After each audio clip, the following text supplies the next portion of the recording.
Well, good evening, everybody. Welcome to another live stream on the Unreal YouTube channel. So this week I've been interviewing a lot of people to do with the launch event, and a lot of you mentioned that these sort of live streams we did, especially at the start of lockdown, sort of last March, April, May, and I think the last one we did was just before Christmas, a lot of you said how helpful they were. So tonight we're going to do a complete kind of free-for-all Q&A live stream. So I've got a long list of questions in front of me here that you guys have sent in on the social media channels down there. So thank you to everyone who sent in a question. I'll get through as many as I can tonight.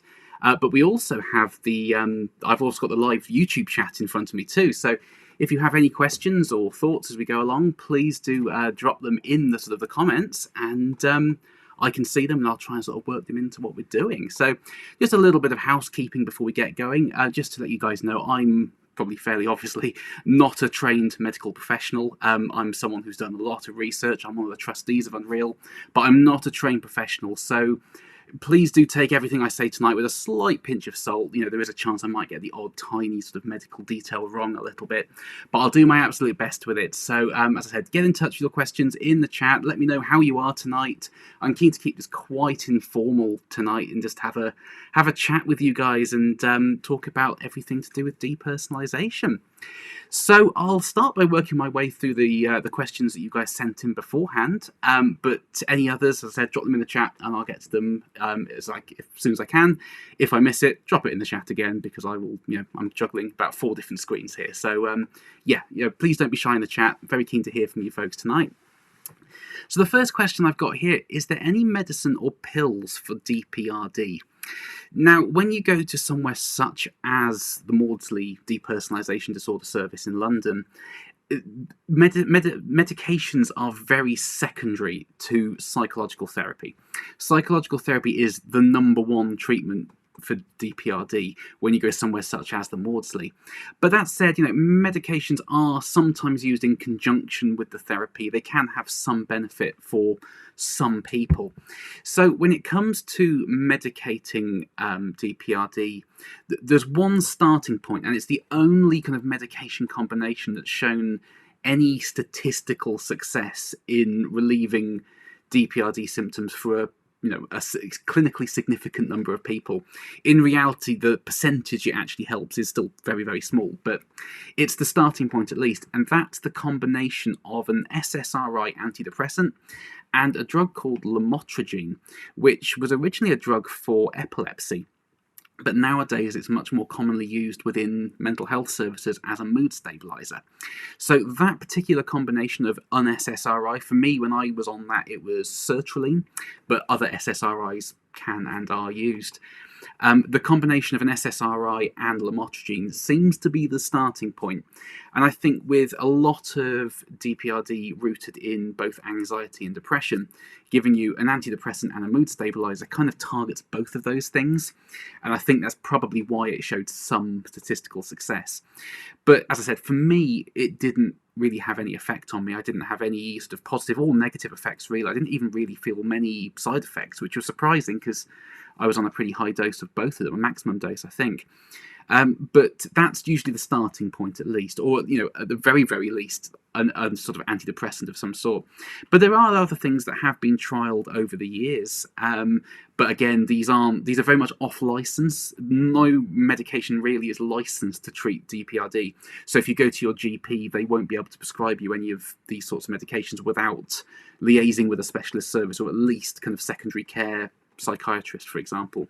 So one other that I was put on was a drug called naltrexone, which is more commonly used for opioid addicts and alcoholics, and it kind of helps people to withdraw from substance addiction, because it kind of in very simplistic terms, counteracts the numbing effect of those substances, and it makes it easier to withdraw from them.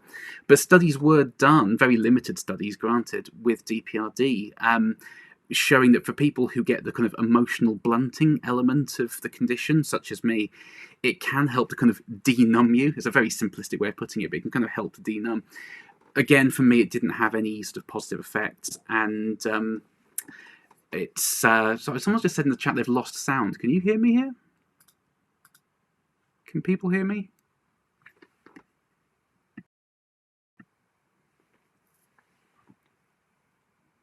Maybe it is just me that's lost sound. Kind of denum. No, I think the sound is working fine, Softlup. Seems to be working fine for me. So, sorry about that. It's just sort of checking out. Oh, it's coming and going, says Sam Knightley. Okay. Not entirely sure why that is. I'll turn the volume down slightly just in case that's playing into it. But keep me posted on the sound issues. Fingers crossed it will kind of stabilise a little bit. My internet where I live isn't fantastic, so that could be playing into it. But, oh, I see. It's fine now, just lagging a bit. Okay, well, fingers crossed it kind of behaves itself a little bit more. So yeah, I was on naltrexone for a while, and it didn't really have any kind of positive effect on me. But there are other sort of things that are kind of trialed. Oh, we still have sound issues. Right? Okay, well, keep me posted. There isn't a huge amount I can do about the sound if it's kind of down to internet connection. But okay, Softlook can hear me again now. So keep me posted. I'll do my best with the sound, but I'm not sure there's a huge amount I can really do with it. So yeah, naltrexone was trialled on me. There are other medications as well, sort of other SSRIs, SNRIs, and things like that. So, I mean, it's very experimental when it comes down to medication with DP. But as I said, they're all off license, so it kind of depends on finding a clinician willing and able to prescribe those medications to you on an experimental basis. And from what I've been told, it is kind of a sort of on their head be it type thing. So if anything were to go wrong, it's kind of on the prescribing clinician. So many are quite reluctant. So you do generally end up in kind of secondary and especially tertiary care when medications are used. But yes, they can play into the treatment of DPRD, but very much secondary to the psychological therapy. So the next question I have here is, how do I get a formal diagnosis? Now, a little bit like the medications, it kind of hinges on finding a clinician with experience in DPRD and kind of are willing to diagnose you. So the two places that come to mind as being a very sort of good reputable place to get an official diagnosis of depersonalization derealization disorder is either the Maudsley DPRD service, which is on the NHS, and also the depersonalizationclinic.com, which is run by the former clinical lead of the Maudsley, Dr. Elaine Hunter. Now, as I understand it, Elaine kind of splits her time between private and NHS. So you can get referred to Elaine on the NHS, but if you're trying to just get a diagnosis and use that to get treated more locally on the NHS, a report and like a sort of diagnosis from Dr. Hunter can be something that might be worth paying for at times. So, you know, it's a very authoritative document that you can then present to somebody more locally and say, look, I've got this diagnosis. This is what they say. What can you offer me that kind of ticks those boxes? So those are the two places that I would recommend going to. In terms of going on the NHS, it can be quite tricky to get to both. The referral process to get to both the depersonalization clinic and the Maudsley is, as I understand it, pretty much exactly the same, which is it has to be funded by your local CCG, which is the Clinical Commissioning Group. So essentially everybody who writes the checks on a local level also have to write the check to fund your care when they send you out of area. So unless you're lucky enough to live next door to the depersonalization clinic or the Maudsley in South London, you'll be having to apply to your local CCG, either through a GP or through a psychiatrist, and get them to refer you. When they kind of accept you and say, yeah, we think they could benefit from at least an assessment here, they will then apply for funding to your CCG, and you might end up being involved in that, having to write statements and things as well. It's a very convoluted process. It can take a long, long time, and it can be even more stressful than the condition at times, to be completely honest. So those are the two places I would recommend, but you can pay to go privately to the depersonalization clinic, and if you're after like a diagnosis sort of very quickly, that can be a much better way of going about it. I'm not sure exactly what the Dr. Hunter's prices are, but you know, you can pay privately and kind of see her within a fairly short period of time. So that's probably the best way of getting a diagnosis. But of course, you know, any sort of psychologist or psychiatrist with experience and knowledge of the condition can say, in their professional opinion, you are suffering with DPRD. So it's not impossible to get a diagnosis elsewhere, but those are the two places I would be kind of heading first and foremost. We've got a question in the chat here. Does coffee/caffeine ever affect your DP or anybody else's DP? Now, I think I'm possibly a little kind of different to most people in this sense, because coffee can be a massive trigger for a lot of people. Whereas for me, caffeine, isn't really a big thing for me. Like, I think, from speaking to various people, people have different tolerances to different chemicals, and chemicals in general. So, that can be medications or caffeine and all that sort of stuff. For me, I don't seem particularly affected by things like that. So I can quite happily get through a couple of cups of coffee, or if I'm working late, I could have a Red Bull or something. Doesn't really affect me in the slightest. It might keep me awake, but it doesn't make me buzz. It doesn't make my DP better or worse. But for a lot of people, it can be a massive, massive trigger. So I've got friends in the DP world who are completely teetotal of caffeine, if that makes sense. They can't touch it at all, and if they have anything with any amount of caffeine in it, it makes their DP massively worse, and it sends them into a bit of a downward spiral.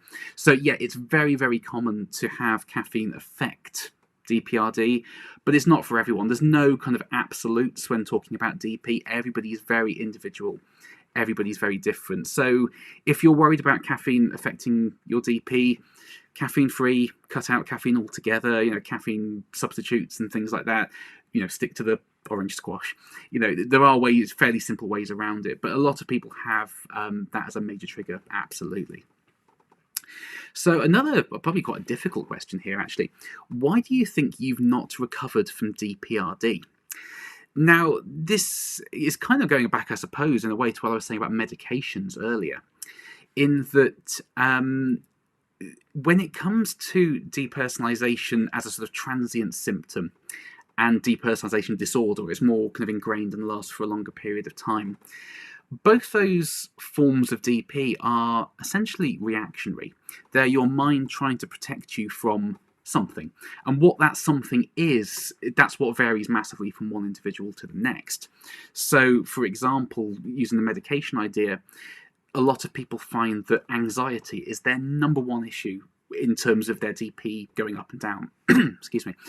And so therefore, like, anxiety therapies and anti-anxiety medications can absolutely play into that. Whereas for me, having dug into this with a few, excuse me, I have a little sip of my tea. There we go, got something in my throat there. So for me, anxiety, having dug into it with therapists over the years, isn't a big part of the picture for me. So an anti-anxiety medication, as I have been on before, hasn't really had any major effect on me, whereas it has for other people for whom anxiety is their big problem. So it's fundamentally reactionary, and treating both transient DP and depersonalization disorder is kind of dependent on identifying what is driving your DP deep down. So with DP that kind of fluctuates, that is where things like CBT can be really, really valuable, because with a therapist you can kind of keep like thought diaries and food diaries and diaries of how intense your symptoms are on an hourly basis for a few weeks, for example, and you can look to identify the patterns. So my DP was really bad on Thursday afternoon at 4 o'clock. So what happened immediately before that? And you can look for those patterns and the sort of like predisposing factors and other things going on in your life. What caused that episode of particularly bad DP? And you can then work with your therapist to kind of manipulate those peaks and troughs. So if, this is a very common thing, if you find that your DP comes on after you have a panic attack, for example, then working with your therapist to reduce the number and severity of your panic attacks is probably where you would start in terms of treating the DP. And in theory, reducing the panic and the anxiety should reduce the severity and the frequency of the depersonalization episodes. So it's very reactionary in that sense. And the same is true for kind of more longer term depersonalization disorder, where it's a primary disorder in its own right, which is where I find myself. My depersonalization is, in theory, my mind trying to protect me from something. Now, we're not sure exactly what that something is, and that's why I genuinely think I haven't recovered from my DPRD symptoms, is because that thing or those things haven't been identified and haven't been kind of addressed yet. That's my thinking on it. Again, I'm not a trained medical professional, that's just my theory as a layperson. But I think, there's a lot of other things that play with DP, like when you feel so zoned out and, as if you're drunk all the time, or if you're high all the time, all those things, it can be very hard to sit through talking-based therapy and process what's said to you because you feel so removed from the process. So there's a massive barrier there that kind of stops you from being able to access that at times. So that's my other theory of why psychological therapy hasn't really sort of worked too well on me. But that's my honest answer to that question, is because I genuinely don't believe that my underlying cause of my depersonalization has been either properly identified, properly addressed, or able to be properly addressed. So that's my theory. But I never give up hope. And there's another question about recovery later on. But yeah, I'll touch more on that then. But never give up hope when it comes to recovery. So we've got another question in the chat here from Soflup. What is the best way to explain this to other people? Wow. Metaphors tend to be our go-to. So it can be, there's a lot of metaphors we tend to rely on. It's like we're living life on autopilot. It's like we're drunk all the time. It's like I'm stuck in a dream. It's like there's an invisible barrier between me and the outside world. It's like my hands aren't my own hands. All those sorts of metaphors are very good and descriptive, and depersonalization is known in the British Medical Journal, or is referred to at least, as the as if disorder, because we're so reliant on those kind of it's as if I am type metaphors to describe it to the outside world, because it is a very difficult sensation to actually verbalize. And that's one of the big problems when it comes to the lack of awareness. It's partly because, and I'm quoting a wonderful psychologist who I interviewed in my book called Dr. Emma Chernis here, so this is her quote, not mine. But there's a kind of top-down, bottom-up problem when it comes to the lack of awareness around depersonalization disorder. You have the kind of lack of clinical knowledge up the top, but also it being very, very difficult to describe down the bottom, and the two kind of can't really meet because of that. So it is very difficult, but the metaphors are the usual one.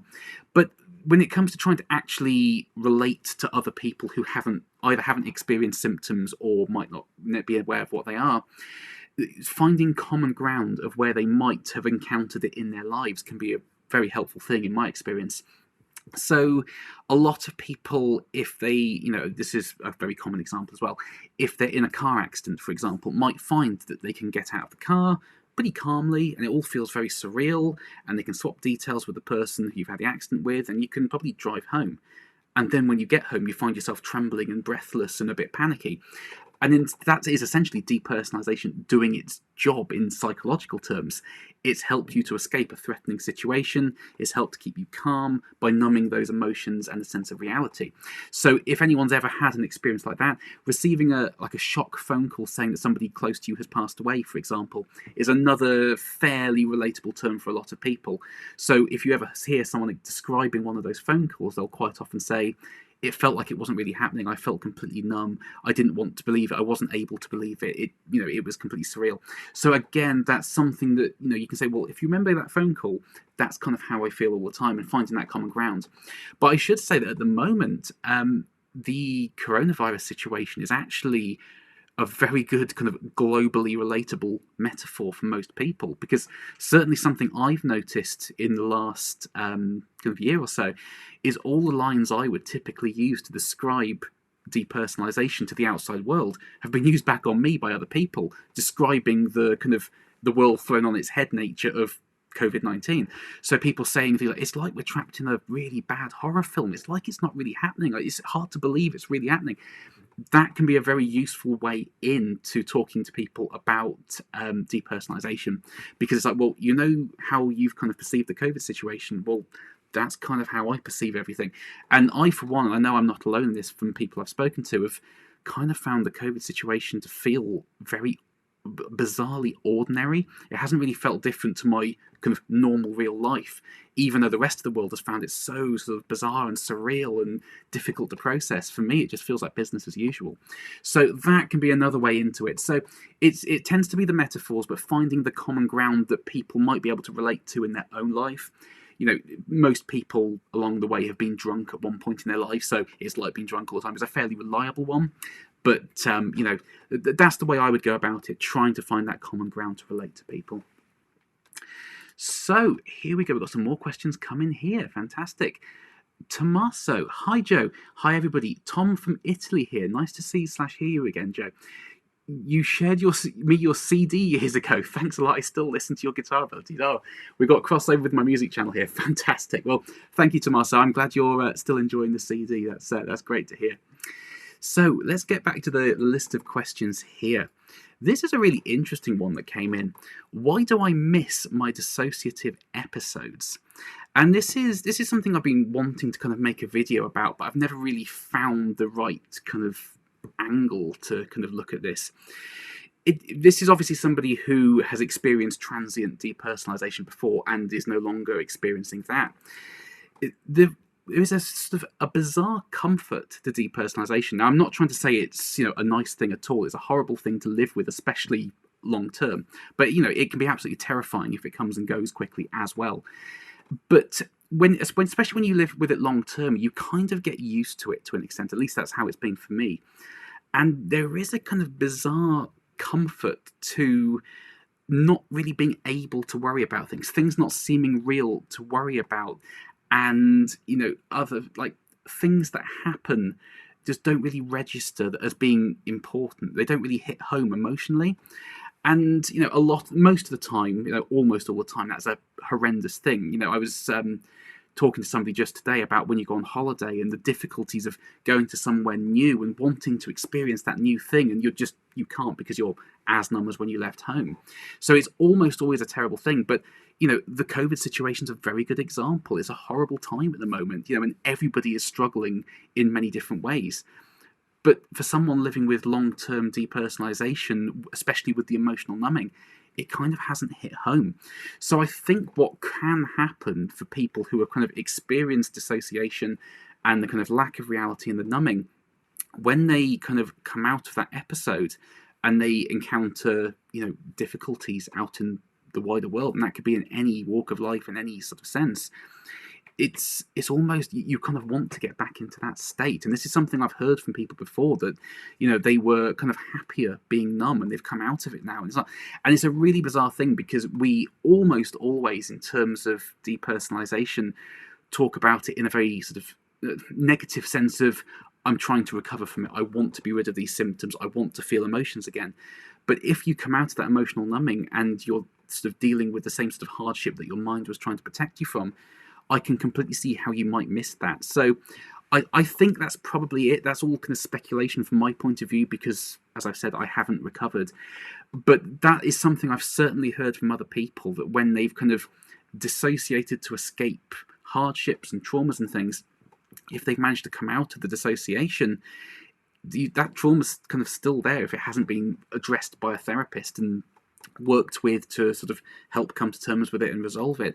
And it can be very difficult to come out of the kind of the protective bubble that depersonalization is in kind of psychological terms, and have to deal with that negativity and hardship and emotional upset again. So that is definitely something I've heard from other people. So to whoever it was who asked that question, you're certainly not alone in that, for sure. Has anyone else lost a live stream? I haven't. I'm just reading that in the chat. I haven't lost a live stream. I can see it on my screen. So, ironically, it's the Unreal account who's commented that. So I think whoever it is watching that, it is just you. I mean, fingers crossed. I can see it on my screen anyway. So let's get back to some more questions. I have another sip of my tea before I do. I experience distortions in my vision and hearing. Are these normal symptoms? Yeah, a lot of people report that, for sure. But a little bit like I was saying before about the caffeine and things, it's not something I personally experience. And it just goes to show that everybody's experience of DPRD is very individual. There's a lot of kind of very core things like the feeling spaced out and the invisible barrier type metaphors. That's pretty universal. That's the defining feature of DPRD.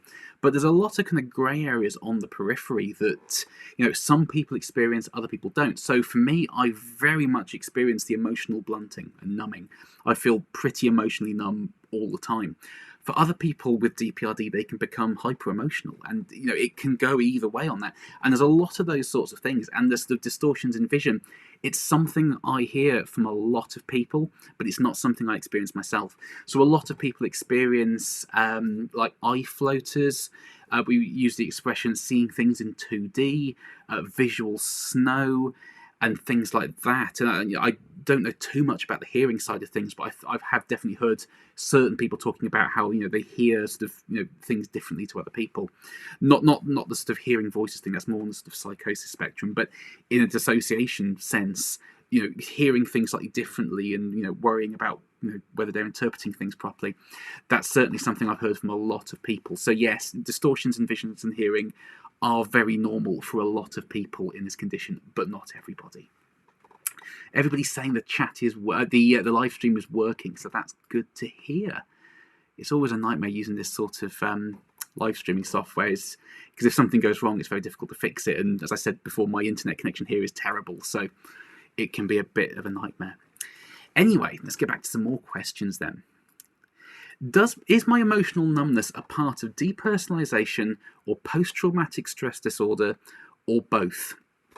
It's very difficult to say, and as I said, I'm not a trained medical professional, and I also don't know whoever it was that asked that question, so I can't kind of say definitively yes or no. All I can really say is emotional numbing can absolutely be a part of both of those things. So it could be one or the other. It could be the case that the depersonalization is kind of secondary to the PTSD. That can absolutely happen. There's a very strong link between dissociation and dissociative disorders and trauma. That it's a very sort of the very old school view of psychology is people saying that dissociation can't exist without trauma, and it's true in a lot of instances, but more recent research has shown that isn't necessarily the case. So it's one thing that clinicians would advise against is if you don't think you have a history of trauma, but you do have depersonalization, don't go searching for trauma and trying to find it. There can be other routes into that, absolutely.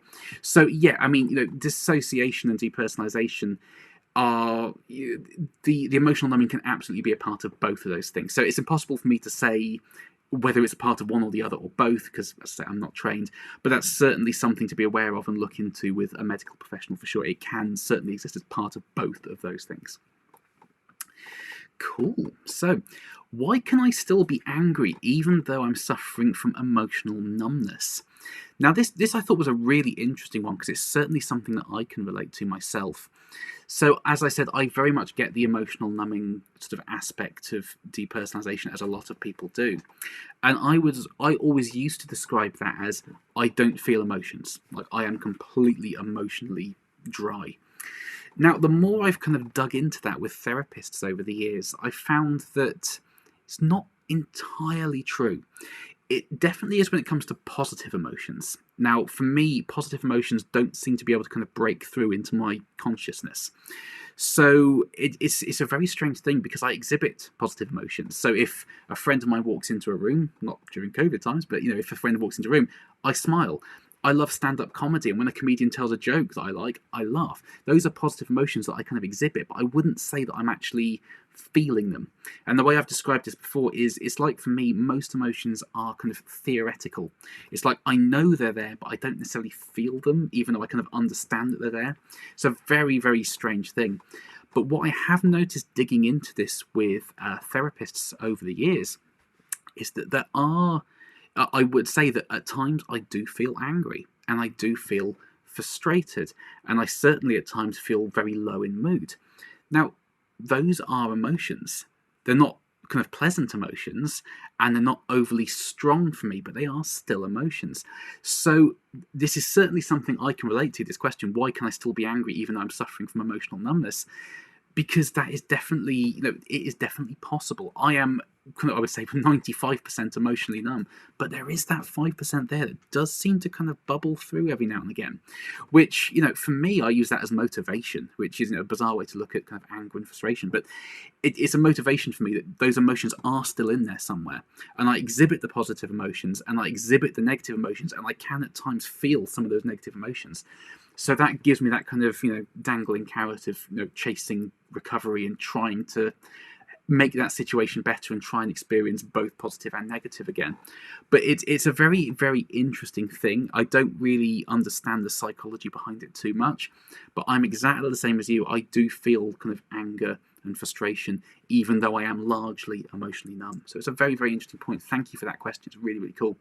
So please keep your questions coming in the chat, folks. We've got one here that I'll get to in a second, but yeah, I'm very keen to keep this quite informal and just kind of have a sort of open forum with you folks tonight. So don't be shy in the chat. Any sort of comments and questions, drop them in there, and I'll happily sort of address those as and when I can.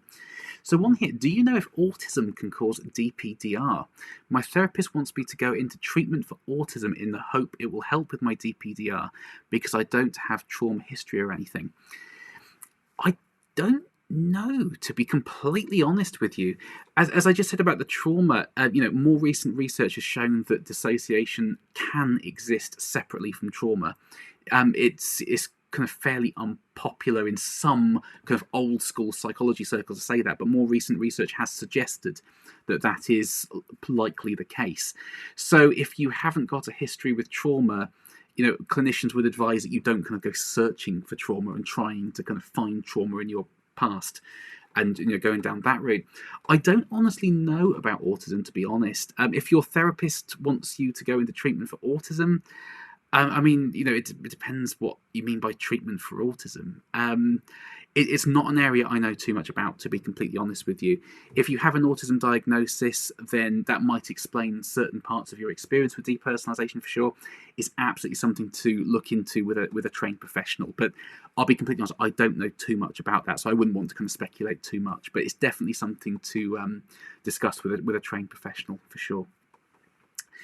So, can CBD oil reduce symptoms? Now, this was an interesting one too. So, for people who don't know, CBD oil is essentially cannabis oil, but it has the psychoactive compound THC removed from it. So, you can buy different types of CBD. And there's a video on my DPD Diaries channel from a couple of years ago where I was trying it. And I can tell you the one I had did not taste good whatsoever. It was quite an entertaining video to watch if you're not me. But it's essentially cannabis oil, pure cannabis, but with that psychoactive compound removed. So you can't get high off it or anything like that. It's not psychoactive. But it's something that seems to have sort of come about in the last sort of 5-10 years, where people have been sort of pushing for the legalization of cannabis for medicinal purposes.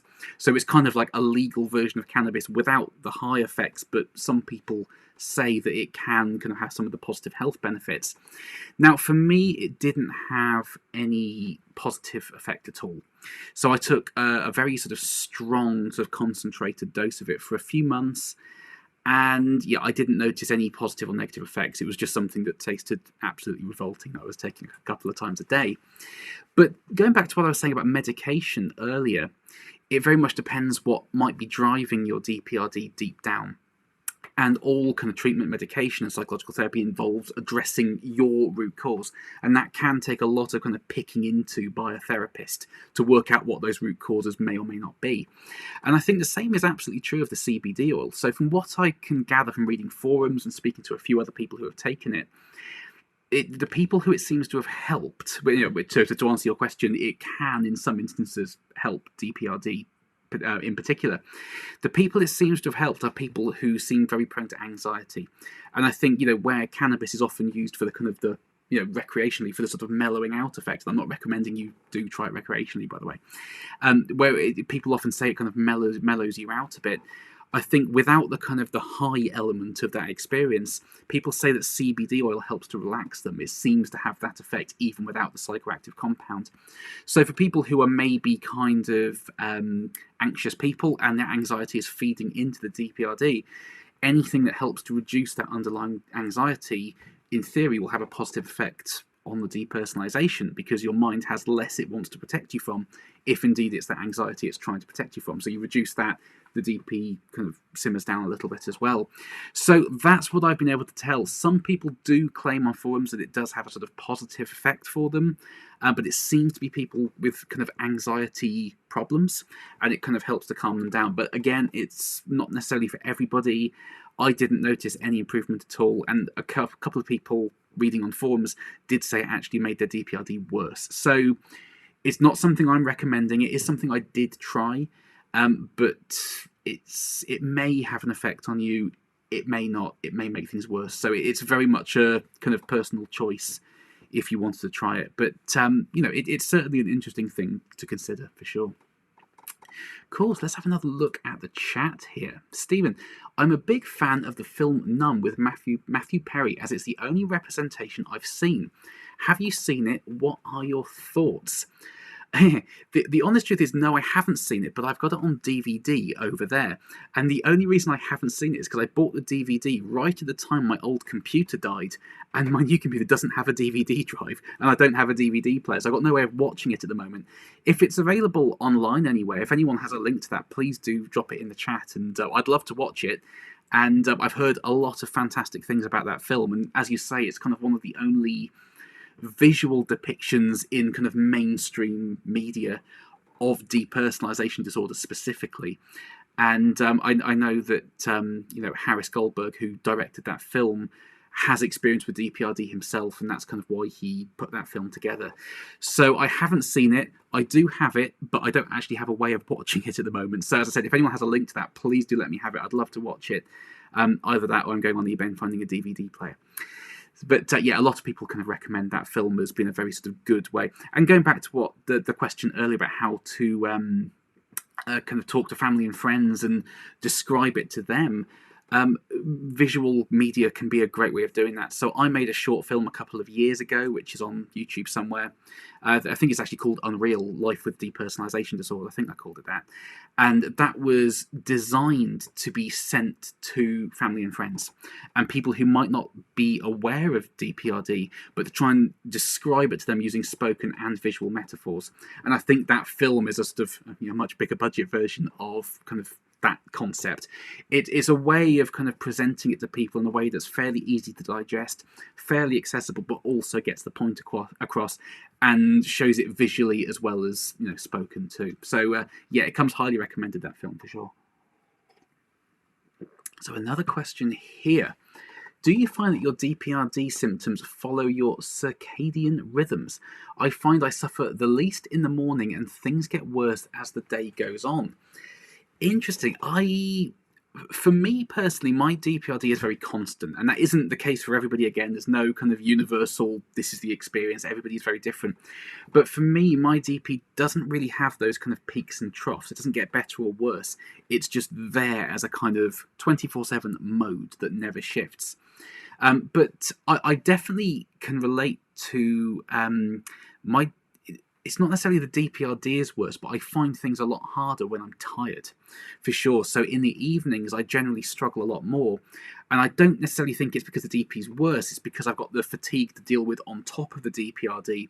And as a lot of things, you get that kind of cognitive loading going on. So if your ability to kind of deal with day-to-day things is kind of maxed out by the DPRD, if you then have to deal with stress and fatigue and things like that, that can make certain times way more trying than others. So I can completely see how that would sort of fall in with circadian rhythms and things. I don't know for sure on that. It's not something I've kind of done much reading about, but fatigue is definitely a major thing that can make people's DPRD worse or better, or in the case of me, something that people struggle with more or less. So I can completely see how it would, but it's not something I have a huge amount of knowledge about myself, to be completely honest. Keep these questions coming, folks. These are absolutely brilliant questions tonight. And thank you to everyone who's here. And it's wonderful to have you all on the stream. And there's a fair few people watching now. And I say the chat and kind of engaging with you folks is what makes these live streams so worthwhile. And hearing from you and getting your perspectives on things, I learn just as much as hopefully you guys learn from these live streams too. So we've got a few more questions that come in on social media here. So let's have a little look what we've got. We've got a very nice question that came in saying, "How are you?" Well, I'm very well, thank you, to whoever asked that question. Yes, I'm doing good. It's been a long week. I've been doing interviews this week. As many of you will have seen on our social media down there, we're planning a launch event at some point in the next few months. And as part of that, we've been speaking to a lot of you guys about your experiences with DPRD and the charity. And, I know a lot of you have said to me this week that these live streams have been useful for you. So hopefully this one is too. Yeah, it's been a long week of doing interviews for that and collecting the footage. But if anybody's watching tonight who I have spoken to in the last few days about that, thank you so much to everybody who's gotten involved. It's been so wonderful chatting to you all.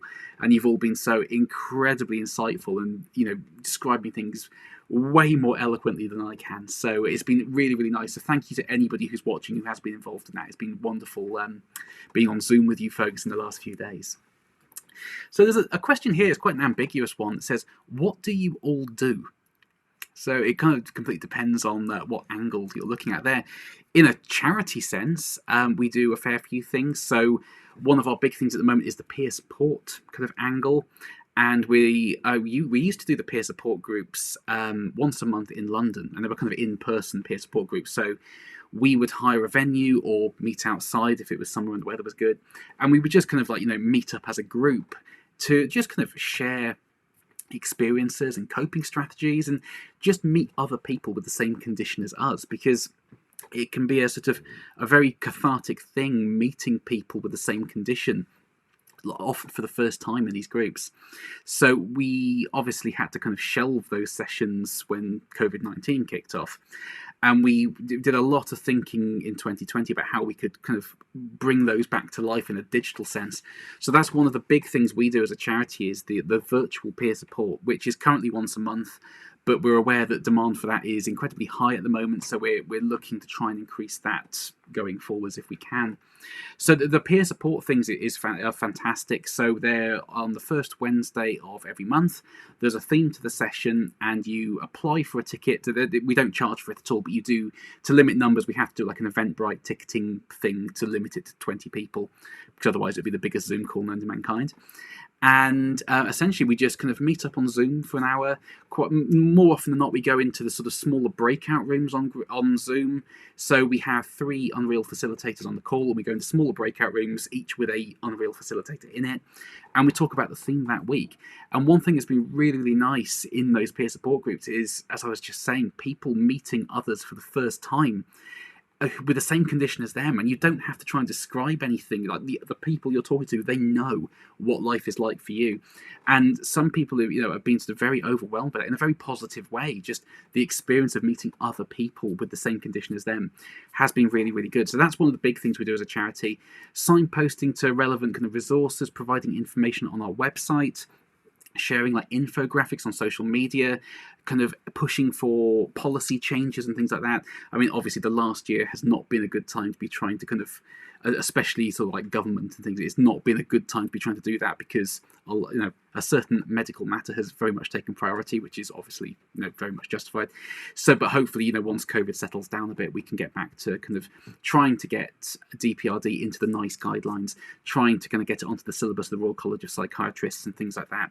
So that's a big part of what we do too. But it's primarily the sort of the peer support and just kind of networking with people and trying to kind of signpost people to relevant resources. So that's what we do in a charity sense. In terms of what do you all do in a personal sense, well, everybody has their own lives. Everybody involved with Unreal is a volunteer. So, for me, I work as a guitarist, and I sort of do my other YouTube channel demoing guitar gear for people. And we have people working all sorts of professions in the charity. So, as I said, we're all volunteers at Unreal, so we do lots of different things. But that's what we do in a charity sense. Well, we've got a lot of questions that have come in here on the chat. This is fantastic. Cool. So, does the charity intend to do face-to-face talk groups when the lockdown alleviates? Yeah, absolutely. So, as I say, the peer support stuff, we used to do it in person, and it was in London. That was where we had to run it, because most people within the charity are based in London. So we used to do that once a month, and then obviously we've moved that online during COVID.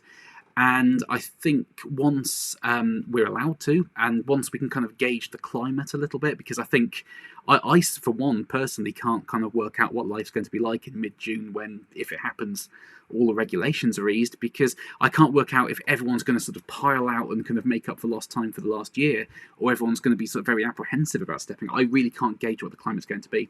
So once we get a better idea of what people are going to be feeling like, we are I think going to try and sort of resume those sort of in-person peer support groups as well.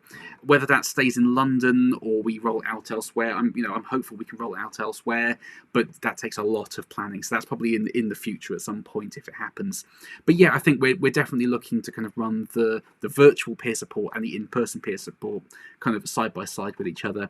And I'm the first person to say that Zoom is not the same as a real life face-to-face interaction with somebody. It's great, and in many ways the online peer support things have been kind of better because they're accessible by anybody. You can stay at home and anybody. We've had people on the peer support calls from all around the world, so it's kind of globally accessible. But for me, screens don't really replace actually being in the room with somebody and speaking to them face to face. So yeah, absolutely, I think we're certainly looking to kind of bring those back as and when we're able to, and it feels appropriate to as well. Cool. So another question here. Do you have any other coping strategies when in public or social situations? When my anxiety gets worse, it also worsens my DP. So it's all a vicious cycle that you struggle with. Yeah, absolutely. And this is going back to what I was saying about DP being reactionary. So it sounds like for you that the anxiety is the kind of the preceding factor and the DP is reactionary to that. So I'm not a trained medical professional, but that's just, from a layperson's perspective, it kind of fits the theory that I know for sure. So there is another question here about this actually that came in on social media. It might even been from you as well, which is grounding techniques for dissociative disorders at school and other social situations. Now, this is actually something that I had prepared for the last live stream I did. Wow, it's nearly a year ago now. But there's a very common grounding technique that a lot of people use called the 5-4-3-2-1 technique. And somebody gave me this on a postcard and I scanned it to include in the last live stream and never got around to doing it. So hopefully I can put that on screen now. So this is kind of what I was shown, and it's a very sort of nice visual way of describing the 5-4-3-2-1 technique. So it's essentially a way of focusing your senses and kind of, if your thoughts are sort of spiraling out of control or you're feeling completely zoned out, it's a way of kind of bringing you back to the here and now and focusing on yourself and what you are actually experiencing in the real world. So essentially what it is you go through, if I can get no, that's wrong. There we go. 5 things you can see, 4 things you can feel, 3 things you can hear, 2 things you can smell, and 1 thing you can taste, or a variation on that theme with mixing it all up. And a lot of people say that's been very, very helpful for them. And other people swear by breathing exercises and just trying to control your breathing. Again, it kind of plays into that sensory grounding type idea. Relaxation as well if you're able to in that situation. But it's a very individual thing, and whether my screen's mirrored, isn't it? Whether that works for it's not going to work for everybody. So some people swear by it, other people don't. So it's something to try at least for sure. A lot of people have very mixed views on things such as meditation and mindfulness. They're slightly different things. Some people find it really helps them, really helps to ground them, really helps to sort of put them back in their body, and it can sort of help to alleviate depersonalization symptoms. Some people really find that. Other people find that kind of trying to focus on your thoughts and sort of being in your own head and kind of trying to put yourself more into your own head can have a sort of negative effect. So again, it's not for everybody. It's not me trying to sort of tell anybody what to do. It's just suggestions here of what I've heard from other people have been reliable grounding techniques for them, for sure. Oh, somebody's seen this postcard here. The postcard is from the Blurt Foundation. It's a charity which deals with depression and has a little shop on its website. Well, fantastic. So wonderful to have first-hand experience of this particular postcard there. Oh, I'm doing it wrong again. There it is. So yeah, it's a very sort of common technique, but breathing, sort of grounding techniques as well can be really good. But also in sort of social situations, it can be. This is certainly something I found. I don't necessarily feel overwhelmed in social situations, but I can only stay in them for so long before it becomes so exhausting for me. It can sometimes be necessary to take yourself out of the social situation. It's not necessarily permanently, but if you just need to step outside for 5 minutes and just take a break and just kind of unwind a little bit and kind of bring yourself back down, that can be useful. So knowing your limits, and if it's possible to kind of briefly take yourself out of a situation you're struggling with, and then put yourself back in it as and when you're able to. Just know yourself. But that 5-4-3-2-1 technique is a grounding technique that a lot of people swear by, for sure. Cool. So, yeah, as I said, please keep your questions coming in, folks. It's so much fun, like when you guys are kind of here in real time and we're having a chat about all this. Is there a time of day which personally helps or worsens your symptoms? Dusk always helps me, but read the other day that it really worsens somebody else's. Find it interesting how individual it is. Yeah, it is absolutely individual, for sure. And that's going back to what we were saying a minute ago about circadian rhythms. And it seems, just by those two comments, that people certainly identify different times in the day, whether that's linked to exhaustion and kind of mental fatigue and physical fatigue, or whether it is the sort of circadian rhythm kind of affecting the DP, I don't really know. But for me, I do probably struggle more with symptoms in the evenings, but I think that's the fatigue. It's the end of the day type thing. And I'm just trying to sort of think this through myself. I'm much more of a morning person than a nighttime person. I'm someone who would rather get up at 6 o'clock and get on with the day and get an early night rather than someone that stays up until 5 in the morning. So I certainly have recognised that in myself. And when I'm doing my kind of day job of making YouTube videos for guitar pedal manufacturers, I am much more productive if I'm doing that in the morning than I am in the afternoon. And I don't necessarily think that's a DP thing. That is a sort of fatigue and exhaustion thing. I certainly find I'm much more productive, and I can kind of do a take of a video and play much better than I can if I try and do that later in the evening. So fatigue and exhaustion can absolutely play into it. Whether it's like a time of day thing or how you're feeling, we're all generally tired in the evenings because that's when we're going to bed. Whether it's down to that, I'm not 100% sure. But it seems like people in the chat here are certainly identifying that their DP is kind of worse at certain times of the day. So yeah, I think it can absolutely play into it. Cool. So we've got a few more questions that have come in on the socials, as it were. So as I said, please keep it coming in on the chat. I'll get to any questions we've got in a minute. So this is a question here: that how many people successfully overcame this condition? Well, I haven't done a head count, so I don't know an exact number. But I mentioned earlier about recovery and how it kind of hinges on tackling what's driving your DP deep down. And that can be, when it's primary depersonalization disorder and it's sort of more ingrained in your personality and who you are, it can take a long time and it can be a difficult process, generally involving professional treatment with a qualified clinician who will kind of dig into your sort of personality and try to identify what those underlying driving factors are, and then take steps working with you to try and sort of make those issues better, in the theory that it should cause your mind to kind of release its hold a little bit. Now, the more clinicians I've spoken to about recovery over the years have said that generally when it comes to depersonalization therapy, pursuing like a complete disappearance of symptoms, that's not usually the goal they try to have. And when I've spoken to clinicians, if you're in especially depersonalization specific therapy, it's rare for there not to be any improvement in symptoms over time. But clinicians have described it to me as being more of a kind of like a slow fade out over time. It's not usually, I mean, it can happen, but not usually like a sudden drop where it just vanishes and that's it. So that's one thing. It's usually a slow fade out over time. But it can be quite a tricky task, especially when it's primary depersonalization disorder. And it can take a good amount of weeks and hours with a therapist to kind of sort of dig into it and work out what's driving it forward for you. So that's the first thing to say. But also, when it comes to recovery, it can happen. And that's one thing that's really important to stress. Even for long-term chronic depersonalization like I've had it solidly for 13 years with not a moment of clarity. It's just 24/7, it's just there. There have been people who have experienced it for longer than me who have now made a complete recovery. And there was somebody I interviewed for the book in the kind of the treating DP section who experienced DP chronically 24/7 for a good few years, and then working with a therapist, they were able to kind of give themselves that psychological toolkit to understand it. And that can be a very important thing in itself, is just understanding the condition and understanding the basic psychology behind it and what's likely driving it forwards. And they kind of had that toolkit to try and control it, and they are now completely free of symptoms.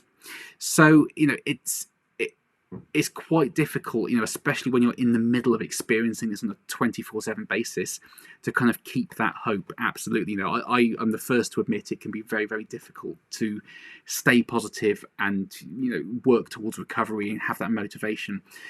But it's important to know that people can and do recover from long-term DP, for sure. Now, for people who experience DP transiently, by definition of it being transient, it gets better. So if you're someone, as I said earlier, who has like a panic attack and the DP comes about as your mind trying to protect you from the distress of the panic attack, when that panic attack kind of subsides and the anxiety drops, the DP will probably fade out. And that's why it's transient. It kind of comes and goes, linked to those underlying factors. So those episodes of depersonalization absolutely get better on their own, usually. And that's why it's transient. It comes and goes and then kind of disappears again. But it's important to keep in mind that people with long-term chronic depersonalization disorder can and do recover. And, I've spoken to therapists who have had patients completely recover, but also it's an acceptance as well. And as I said, it's not always pursuing a complete disappearance of symptoms. It's more understanding them, coming to terms with them, and kind of learning to live and sort of coexist with them as well. So that is an important part of therapy, kind of accepting a new normal, which is a phrase we've all heard a lot in the last year, isn't it? But accepting that sort of new normal and trying to kind of come to terms with it and find ways of powering through and being productive and getting on with our lives and having it bother us less. So that's absolutely a part of depersonalization recovery as well. So unfortunately, I don't have a kind of a figure of how many people have, but it is absolutely possible and it does happen for sure. Do you ever feel that what you're saying to someone else doesn't make sense and is completely irrelevant and off topic? Yeah, fairly often, I think. It's one of those kind of really odd things that I've had to come to terms with over the years and just kind of learn to live with, is that it's the autopilot sensation.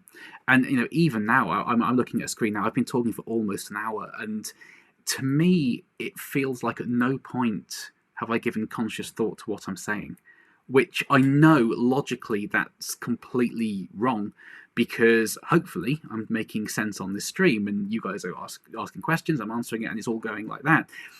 But to me, it doesn't feel like I'm reading a question, I'm processing it, and I'm thinking up the answer, and I'm saying it. It's just happening. It's that autopilot sensation. And, I can suddenly, if I'm talking, sort of focus on the sounds that I'm making. And it sounds like and feels like somebody else's voice to me.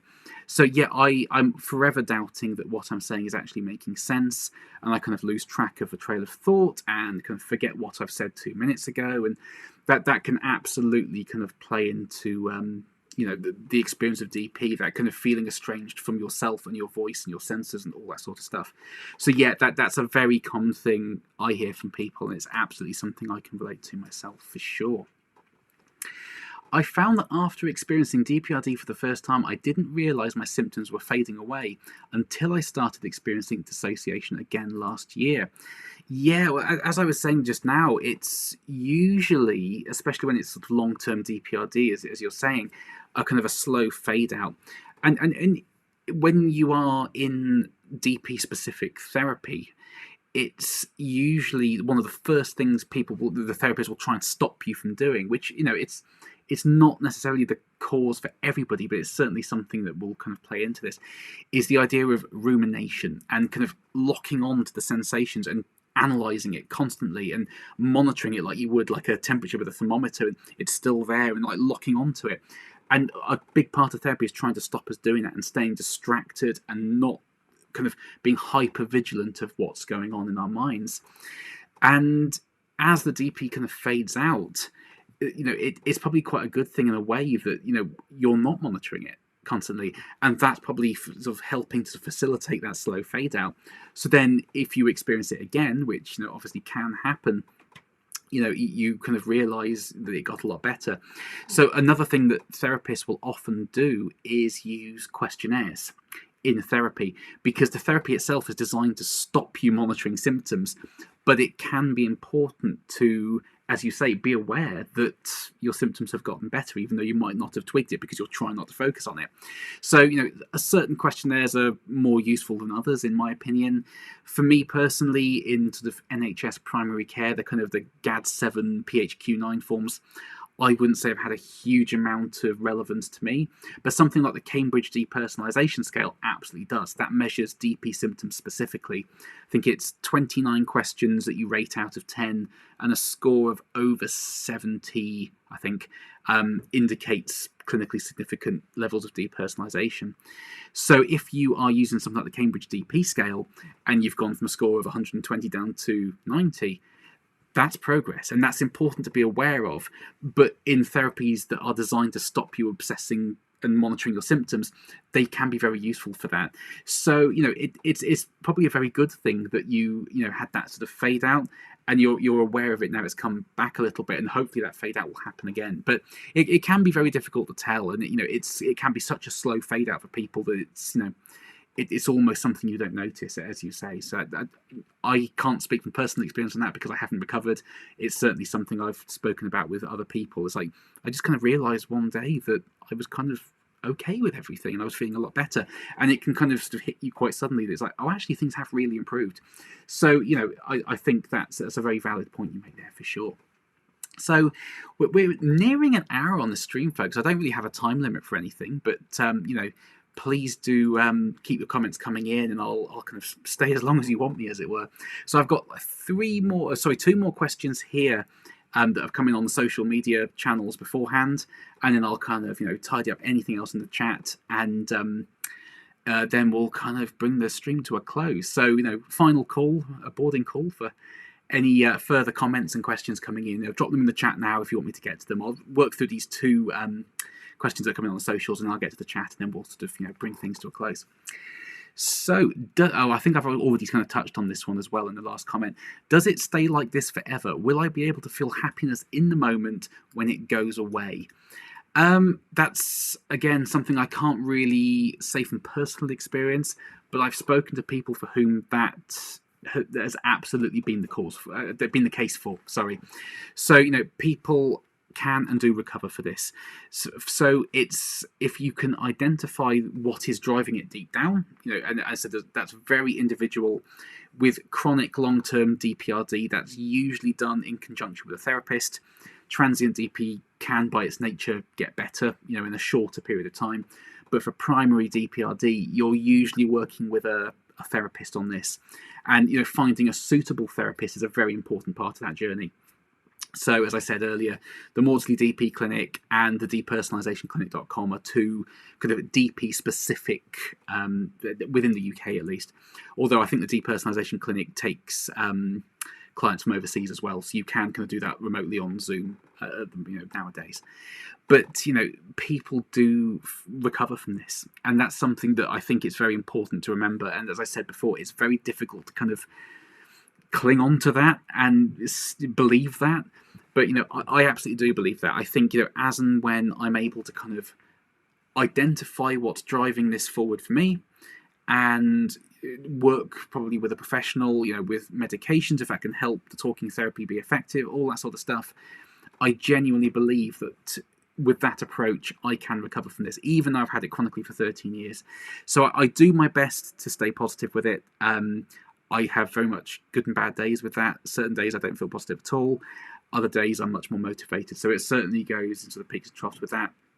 But there, as I said, people who have had this for much longer than I have at 13 years have made complete recoveries from this. And that's important to remember. It might not feel particularly hopeful, but it's important to keep that in mind for sure. So the last question on the socials here. How can I get involved? I assume this means with a charity. Also, do I need to have an official diagnosis to be involved in sharing my story? In terms of how you can be involved with the charity, there's a few ways. Sharing what we do online is a very important thing. And sort of, we put infographics and things out on social media channels, so just sharing those around can be really good. And engaging with the sort of the community in like comment sections and chatting among yourselves on the social media channels. that can be a very good way to be involved. In terms of being kind of involved actually within the charity, we are currently looking for more people to help facilitate the virtual peer support calls, because as I said earlier, the demand for those virtual sessions are somewhat outstripping supply at the moment. So we're looking in the future to kind of expand the virtual peer support program, which will involve us recruiting more volunteers. So if you're someone who's been on one of those virtual peer support calls and you would like to kind of get involved with helping to facilitate them, drop us an email. The email address is on the website. There's a contact form on the website too. And one of us will get back to you and talk that through with you. And so we are looking for more people at the moment to get involved with that. So that's a very, very good way that you can be involved. In terms of needing an official diagnosis, not really. No, a lot of people don't have official diagnoses. And unless you've been through either the Maudsley or the depersonalisation clinic, this is within the UK, or you're lucky enough to find a psychologist or psychiatrist or GP who knows about DP for one and is willing to diagnose you, it can be quite tricky to get an official diagnosis of depersonalisation, derealisation disorder. We very much work with people who are kind of self-diagnosed, and as anybody who has kind of been through that very long journey will know, when you come across that list of symptoms for the first time, there's no doubt. I certainly spent many years on Google trying to kind of self-diagnose and work out what was going on in my mind. When you see the list of symptoms for DPRD for the first time, it is like, yes, yes, yes, yes. It is so undeniably specific. And we work with a lot of people who are said, like, I haven't got the official diagnosis, but I've been experiencing these symptoms for many, many years. So, you absolutely do not need an official diagnosis to kind of qualify for being part of the charity at all. It's that is something that that's a personal decision to try and get an official diagnosis. Some people who I've come across aren't even kind of trying to receive professional help or anything, or trying to kind of go down that route. They're just wanting to help other people with it, and that's fantastic. So yes, drop us a line. We're using the contact form on the website, which is unrealuk.org, I believe, and one of us will get back to you on the basis of that contact form and talk about how you can be involved further. So that's the best way. Go to our website, or get in touch on social media. And I should say, I'll put this on screen now if I can find it. If there's any questions that come up or come to mind after this stream ends that you want to ask me, my email address should be on the top of the screen now. So you're very welcome to contact me, and if I can help out in any way, I will do so. And if you want to talk about how you can be involved with the charity, the best way is to contact the charity directly. You can get in touch with that as well if you prefer, and I can relay it to the relevant party. So I'll leave that on screen for a minute while we're kind of going through the final questions here and wrapping up the stream. So where did we get to here? Went away from the live stream, but now back. Saw your comment. I'm autistic. Don't have DP, partner does. I have anxiety. Mental health issues are common with autism from what I've read. So that's going back to the comment question earlier on about whether DP can be part of autism. So as I said, it's not something I have personal experience of, but Softlup in the chat here does have autism by the sound of it, and their partner has DP. So yeah, as I said, it's very much something to discuss with a trained medical professional on that front as to whether they can kind of relate. But yes, it sounds like and also there isn't a treatment per se for autism. So yes, it's interesting to find out what you mean by autism treatment and what your psychologist, I think it was, is recommending. But say that's one for a trained medical professional, not me. And I think the last couple of comments here are just people chatting among themselves, which is wonderful to see. So I think, as we've been talking for just over an hour now, it's probably a good time to bring the stream to a close. So, as I said, thank you ever so much to everyone for being here tonight. It's a lot of fun doing these Q&A live streams. Something I'm going to try and do more often if I can, because you guys have said you seem to get a good amount out of them, and they also stay kind of on YouTube as like a permanent link for people to watch back later on. So yeah, I think if we've got through the questions from social media, and I think we've tidied up the questions from the chat. So if there's no more, I think we should probably call it. So yeah, thank you ever so much for everyone who's been a part of this stream, and for everyone who sent questions in. This stream would just be me talking to myself if you guys weren't here and submitting questions. So thank you ever so much to everybody who's done that. And yeah, if you would like to see any more of these streams, let us know on social media. So my email address is up there now. So any questions that have come up that you either don't want to ask publicly or come to mind after the stream ends, feel free to drop me a line with that, and I will do my best to help in any way I can. But yeah, for now, thank you ever so much to everybody for getting involved, and yeah, I'm going to sort of call it a time there. So yeah, thanks everybody. I hope you've kind of enjoyed it and it's been useful for you. And yeah, we will see you on another live stream or in a peer support session or on social media down there very, very soon. I should also say, if you're watching this on YouTube live now or even in the future, please do subscribe to our YouTube channel as well, because I think when we hit 100 subscribers, we can get our own /Unreal Charity URL. So that's our target at the moment, to kind of do that. So if you're watching this and you're enjoying it and you want to see what else we're doing in the future, please do subscribe to that. But yeah, for now, I'm going to call it a night. So thank you ever so much, everybody. I now need to work out how to kind of end the stream. There we go, I've got it now. So yeah, thanks ever, folks, and I will see you very, very soon. Bye-bye.